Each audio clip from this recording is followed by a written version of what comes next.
سيد السادات جئتك قاصدا أرجو رضاك وأحتمي بماك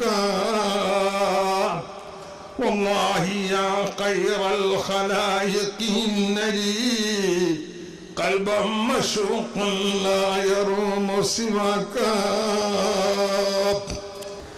ബഹുമാനമുള്ള സാദാത്യങ്ങളെ, ഉലമാക്കളെ, ഈ സദസ്സിൽ ഒരുമിച്ച് കൂടിയേ മോമിനീങ്ങളെ, മുത്തഖീങ്ങളെ, ഖായിഫീങ്ങളെ, അല്ലാഹുവിന്റെ വിജയം സമ്പാദിച്ചവരെ, സമ്പാദിക്കാൻ പോകുന്നവരല്ല നമ്മൾ, എല്ലാം സമ്പാദിച്ചു കഴിഞ്ഞു. മഹാനായ ഖലീൽ തങ്ങൾ നമ്മളോട് പറഞ്ഞില്ലേ, എത്രയോ ദൂരെയുള്ള ആളുകളും ഇവിടെ എത്താതെ ബാക്കിയുണ്ട്. അത് തന്നെയാണ് അല്ലാഹുവിന്റെ മുഅ്മിനീങ്ങളുടെ ലക്ഷ്യം.